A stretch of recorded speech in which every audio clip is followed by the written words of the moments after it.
안녕하세요. 한국공론포럼 박태순입니다. 우리가 지난주까지 공론장과 권력 감수성이라는 주제를 가지고 공부를 했습니다. 권력이 무엇인지에 대해서 공부를 했고, 또 권력 감수성이 무엇인지, 우리가 공론장을 통해서 권력 감수성을 키워야 하는 이유 등등에 대해서 공부를 했고요. 오늘부터 6회에 걸쳐서 주민주권과 공론장이라고 하는 주제를 가지고 공부를 하겠습니다. 지난 시간까지 권력 감수성에 대한 공부가 공론장과 권력에 관한 조금 포괄적이고 일반적인 얘기를 했다면, 오늘부터는 우리 삶의 영역에서 실제로 어떻게 권력을 형성해 갈 것인가, 또 그 권력을 형성하기 위한 공간으로서의 공론장에 관한 의미를 같이 살펴보는 내용이라고 이해를 하시면 되겠습니다. 이번 6회에 걸친 강의를 통해서 주권과 주민주권이 무엇인지, 또 주민주권 강화를 위한 방향과 과제는 무엇인지 등에 대해서 촘촘히 공부를 해보도록 하겠습니다. 6회에 걸친 강의의 대강을 좀 간략하게 말씀을 드리고 첫 강의를 시작하도록 하겠습니다. 오늘 첫 강의에서는 우리가 국가주권, 국민주권, 시민주권 굉장히 많죠. 그런데 그 가운데 주민주권이라고 하는 것이 어떤 위치에 있고 어떤 개념을 갖고 있는지에 대해서 공부를 하겠고요. 두 번째 시간에는 시민 없는 시민운동, 주민 없는 민간협치라고 하는 주제를 가지고 공부를 해보겠고요. 세 번째 시간에는 주민주권의 개념을 재정립하자라고 하는 주제를 가지고 공부를 하겠습니다. 우리가 지금 주민이라고 하면 삶의 주체로서 자기 결정권을 가진 주체로서의 주민주권의 의미를 재정립할 필요가 있다라고 생각을 하고, 이와 관련된 말씀을 좀 드리겠습니다. 그리고 네 번째에서는 주민주권과 공론장과 수기민주주의 간의 관계에 대해서 촘촘하게 살펴보도록 하겠고요. 다섯 번째, 여섯 번째에 걸쳐서는 훨씬 더 실천적인 과제로 주민주권 강화를 위해서 우리가 버려야 할 것들, 예를 들면 국가주의라든지 연고주의라든지 주민주권을 강화하는데 걸림돌로 작용했던 내용들에 대해서 살펴보고요. 마지막 시간에는 주민주권 강화를 위해서 우리가 나가야 될 방향, 핵심적인 원칙에 대해서 말씀드리는 시간을 갖도록 하겠습니다. 자, 첫 번째 시간으로 주민주권의 개념에 대해서 공부를 해보겠습니다. 우리가 주권이라는 말 많이 하잖아요. 이 주권에 관한 가장 포괄적인 의미는 특정한 영토 내에서 최고 권력을 가진 독립적인 권위, 이렇게 얘기를 합니다. 그 주권을 구성하는 여러 가지 요인들이 있는데, 내부적으로는 국가가 자신의 영토 내에서 절대적인 권력을 행사할 수 있는 능력, 잘 이해가 가실 거고요. 외부적인 주권으로는 다른 국가로부터 인정받는 것이죠. 국제사회에서 독립적으로 행사할 수 있는 권리. 우리가 일제하에서 국가 주권이 없었던 것은 이런 핵심적으로 외부적인 주권이 없었던 것이라고 볼 수가 있죠. 국민주권은 국민이 국가 권력의 최종적인 근원이고, 정부는 국민 동의에 의해서 운영된다라고 하는 의미를 갖고 있습니다. 이와 관련해서는 뒤에 조금 더 세부적으로 말씀을 드리겠습니다. 또 법적 주권이라고 하는 것도 있죠. 그래서 국가 내에서 법을 제정하고 집행할 최고 권력을 가진 주체로서의 법적 주권. 그래서 주권이라고 하는 것의 가장 큰 의미는 국제적인 관계에서나 국내 거버넌스, 여기에서 말하는 거버넌스는 국가와 국민 간의 거버넌스를 얘기를 합니다. 그리고 국민과의 관계를 규정하는 핵심적인 원칙이다, 이렇게 말씀을 드릴 수가 있겠습니다. 자, 조금씩 세부적으로 들어가 보도록 하겠습니다. 우리가 국가주권, 국민주권 같은 말인가요? 다른 말인가요? 뭐가 좀 뉘앙스가 좀 다르죠? 국가주권이라고 하는 것은 국가라고 하는 추상체, 또 국가라고 하는 체제가 갖는 주권이라고 하는 의미입니다. 그래서 외부 영향으로부터 자유로운 최고 국가 권위를 얘기하고, 국제적으로 자율성과 법적 독립성에 중점을 두는 것입니다. 그러니까 대한민국은 주권을 가진 국가이다 라고 할 때, 그 대한민국이라고 하는 국가, 그 안에는 영토도 있고 국민도 있고, 그리고 이제 주권을 갖고 있죠. 그럴 때 국가주권이라고 얘기하는 거죠. 그래서 국가의 자치권과 영토 보전권을 보장하도록 되어 있고, 이런 내용이 헌법에 잘 명기되어 있습니다. 국가주권이 국가라고 하는 단위에 대한 자치권과 영토에 관한 것, 그 다음에 외부로부터의 독립이라고 하는 것이 강조된다면, 국민주권이라고 하는 것은 그 땅에 살고 있는 사람들과 관련된 주권을 의미하는 것이죠. 그래서 이 국가라고 하는 권위는 국민의 동의로부터 나온다라고 하는 것입니다. 그리고 이 국가라고 하는 체계를 국민이 구성한다라고 하는 것이죠. 그래서 국가가 성립되기 위해서는 그 안에 국민들이 존재하는 것이고, 그 국민에 의해서 국가가 성립되는 것이죠. 루소 같은 사람이 일반 의지에 의해서 국민이 권력을, 주권을 갖게 되고, 그것에 의해서 국가라고 하는 것이 성립된다라고 얘기를 하잖아요. 그래서 국가를 성립시키는 사람들의 총의라고 하는 의미로 국민주권을 이해를 하시면 되겠습니다. 그래서 그 특징을 보면, 국가주권은 외부로부터의 국가의 독립을 얘기한다면, 국민주권은 국민의 의지에 따라서 국가가 수립되었다라고 하는 의미를 포함하고 있습니다. 국가 건립의 정당성을 얘기를 하는 것이죠. 왜 국민주권이라고 하는 것이 중요하냐면, 이전에는 국가라고 하는 것의 주권이 국민에게 있지 않았거든요. 군주에게 있거나 귀족들에게 있었던 경우가 훨씬 더 많았잖아요. 그런 경우에는 국민이라고 하는 것은 존재하지 않았고, 또 국민이 주권을 가질 이유도 없었던 것이죠. 그래서 근대에 이르러서 국민국가가 만들어지는 과정에서 국가라고 하는 것이 국민의 총의에 의해서 만들어지게 된 거죠. 그럴 때 그 국민들이 갖는 국가 설립과 국가라고 하는 체계를 구성할 권리를 국민이 갖고 있다라고 하는 의미로 국민주권이다라는 말을 사용하게 되는 것입니다. 이해가 가셨을 것 같고요. 이제는 국민주권하고 시민주권, 우리가 많이 쓰죠. 국민주권이라는 말도 쓰고 시민주권이라는 말도 지금은 많이 쓰는데, 이거 같은 말일까요? 다른 말일까요? 국민주권이라고 하는 것은 앞서 말씀드린 것처럼 국가의 정통성이 국민의 의지에서 나왔다라고 하는 것이죠. 그러다 보니까 이 국민주권에서 강조하는 것은 국민 전체의 뜻과 의지, 국민의 집합적인 권력 의지라고 하는 것이 굉장히 중요하죠. 그래서 국가를 만들었으니까요. 서양 근대에서는 국가라고 하는 것이 사회 계약에 의해서 만들어진다고 얘기하잖아요. 국가라고 하는 것이 그 국민들 상호 간의 생존과 안전을 위해서 국가를 스스로 창설했다고, 만들었다고 얘기를 한단 말이에요. 그럴 때 이제 그 사회 계약의 대상, 그것이 이제 국민인 것이죠. 그 국민들이 함께 모여서 선거와 국민투표를 통해 가지고 의지를 모으고, 그것에 의해서 국가가 구성되고 운영되는 것이죠. 국민주권이라고 하는 것은 국가라고 하는 것의 정당성을 발생시키는, 또 사회계약에 기반해서 국가를 구성하는 국민의 총의라고 하는 의미가 강하다, 이렇게 말씀을 드릴 수가 있습니다. 반면에 시민주권은 국민주권보다 훨씬 더 내용이 구체적이라고 볼 수 있습니다. 개인의 권리와 민주적 과정에 참여하는 것에 초점이 있다고 볼 수가 있고요.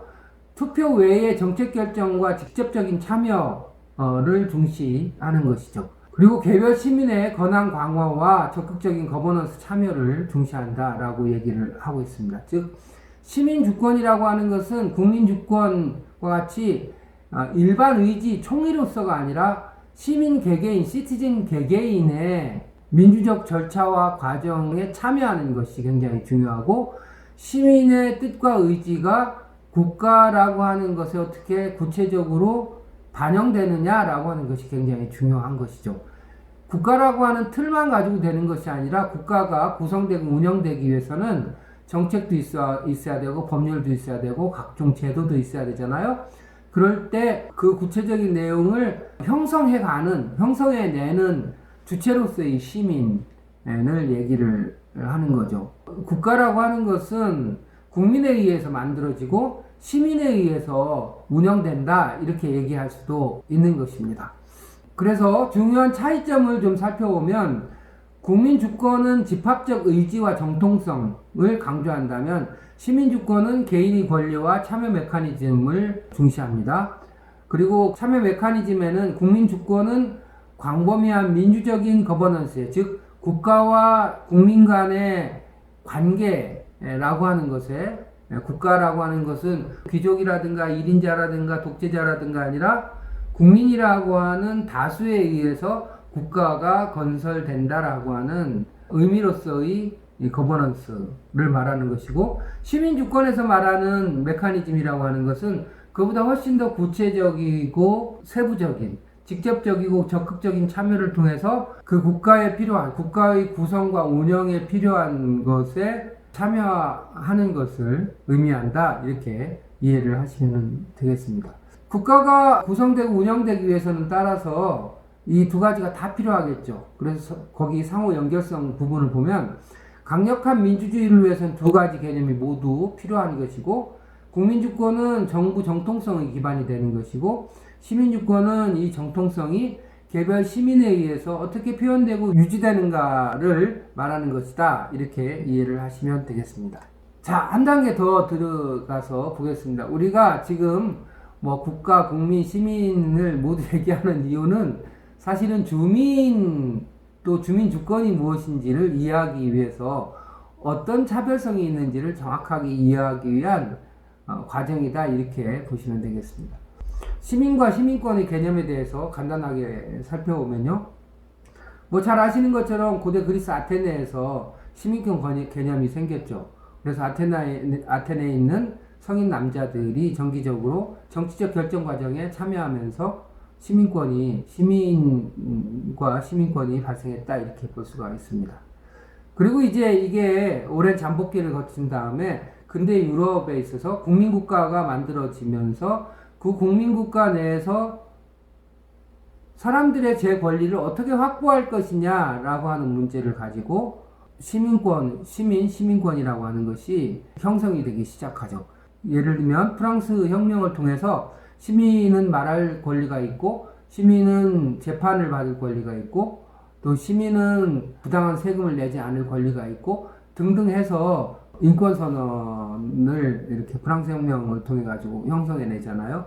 국가라고 하는 것이 구체적으로 담아야 될 내용들을 정리해 내게 되잖아요. 그럴 때 그런 내용을 정리해 내는 그것이 이제 혁명 과정일 수도 있고 뭐 그렇지 않을 수도 있는데, 그런 국가가 담아내야 될 사람들의 제 권리에 관련된 내용을 구성하는 주체, 정치적 주체를 우리가 시민이라고 얘기를 합니다.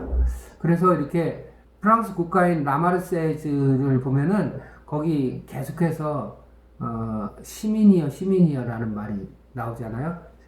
시민의 이제 현대적인 의미는 당시 근대보다 훨씬 더 확장돼 있죠. 그래서 정치적인 참여, 시민권을 통해서 개인이 정치적 결정 과정에 참여하고 민주주의 체제의 근간을 이루는 것으로 얘기를 하고 있습니다.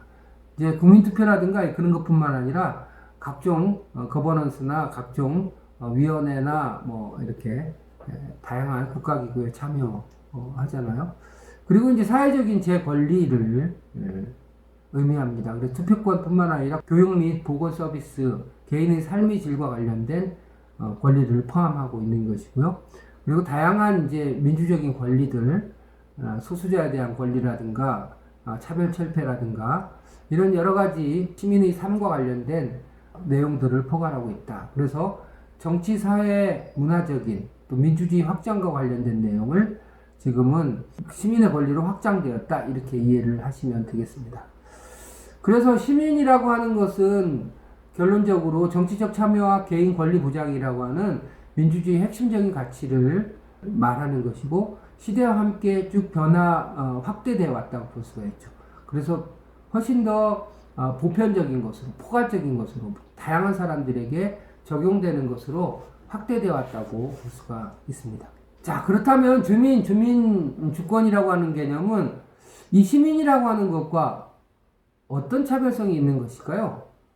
주민, 거주한다라고 할 때 주자를 쓰는 것이죠. 레지던트라고 하는데 어떤 특별한 위치에서 터를 받고 살고 있다라고 하는 의미잖아요. 레지던트라고 하는 것이. 그래서 이 정의를 살펴보면 특정 지역이나 국가에 실제로 거주하는 사람들, 주소지를 두고 있는 사람들 이렇게 이해를 하셔도 되고요.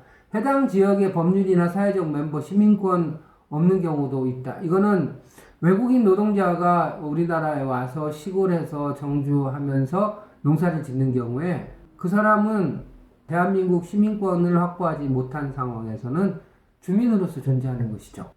이해가 되시죠? 그래서 이 주민이라고 하는 것은 살고 있는 사람들, 거주하고 있는 사람들이라고 하는 의미가 굉장히 강한 것이죠. 시민이라고 하는 것이 국가라고 하는 관계 속에서 자유의 주체로서, 자율적인 주체로서 정치적인 의미가 강한 것이라면 시민이라고 하는 것이, 주민이라고 하는 것은 실제로 삶에 살아가는 사람들, 삶을 유지해가는 사람들이라고 하는 의미가 훨씬 더 강하다, 이렇게 이해를 하시면 되겠습니다. 그래서 그 특징을 보면 일정한 지역에 거주하면서 소속감을 갖고 살아가죠. 그 다음에 이제 다양한 법적, 사회적인 혜택의 대상이 되기도 하고 지역사회 구성원으로서 역할을 하게도 되는 것이죠. 우리가 마을이라든지 동네라든지 라고 하는 의미를 생각하면 일정한 영역 안에 이렇게 공동체를 구성하면서 살아가잖아요. 그런 삶을 살아가는 주체로서의 의미가 주민한테는 강하다, 이렇게 이해를 하시면 되겠습니다.